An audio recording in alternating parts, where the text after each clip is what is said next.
नमस्कार मंडळी, तुमचं स्वागत आहे माझ्या स्टोरी चॅनलवरती.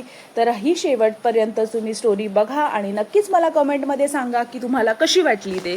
तर चला आजच्या ह्या गोष्टीला आपण सुरुवात करूया. 5 वर्षाच्या मुलाने अचानक म्हटलं, ही माझी आई नाही, माझं खरं घर दुसऱ्या गावात आहे. तर मित्रांनो, आज आपण तुम्हाला अशी एक रहस्यमय कथा सांगणार आहेत, जी ऐकून तुमच्याही अंगावरती काटा येईल. ही कथा पूर्णपणे काल्पनिक आहे. पुण्याजवळच्या एक छोट्याशा गावात 5 वर्षांचा अथर्व आपल्या आईवडिलांसोबत आनंदाने राहत होता. एके दिवशी जेवताना तो अचानक म्हणाला, आई, तू माझी खरी आई नाहीस. घरात एकदम शांतता पसरली. आईला वाटलं तो लहान आहे म्हणून काहीतरी बोलत असेल, पण अथर्व पुन्हा म्हणाला, माझं खरं घर साताऱ्यात आहे. माझ्या बाबांचं नाव गणेश होतं. आमच्या घरासमोर मोठा वडाचा वृक्ष होता आणि माझी एक लहान बहीण होती. हे ऐकून सगळे थक्क झाले. अथर्वाने अशी अनेक गावं, अनेक नाव ह्या गोष्टीत सांगायला सुरुवात केली. त्याने कधी पाहिल्याच नव्हत्या, ज्या त्याचे वडील सुरुवातीला हसून टाळत होते. पण मुलगा रोज तेच बोलू लागल्यावरती त्यांनी त्याला घेऊन साताऱ्याकडे जाण्याचा निर्णय घेतला. तिथे पोचल्यावरती अथर्व एक छोट्या रस्त्याने चालत गेला आणि एका जुन्या घरासमोर थांबला आणि म्हणाला, हेच माझं घर.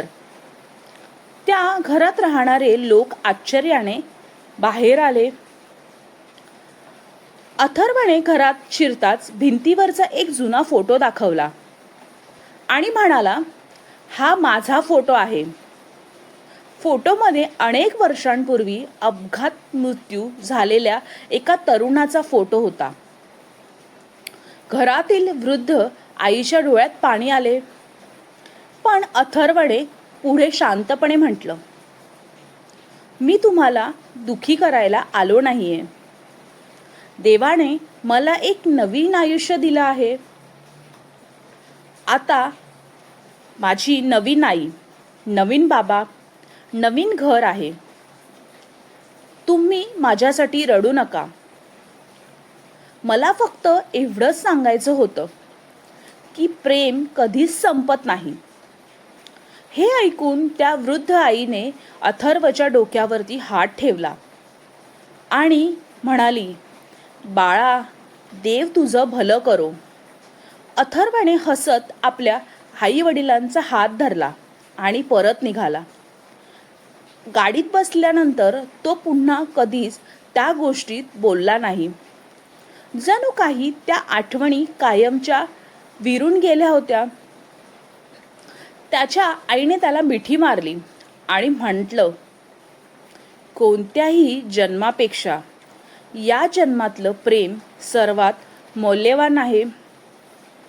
तर मंडळींनो, आजची शिकवण आहे या कथेची, काही प्रश्नांची उत्तरं आपल्याला नेहमीच मिळतात असं नाही, पण आपण ज्या नात्यात आज जगतोय त्या नात्याची जपणूक करणं हेच सर्वात महत्त्वाचं आहे.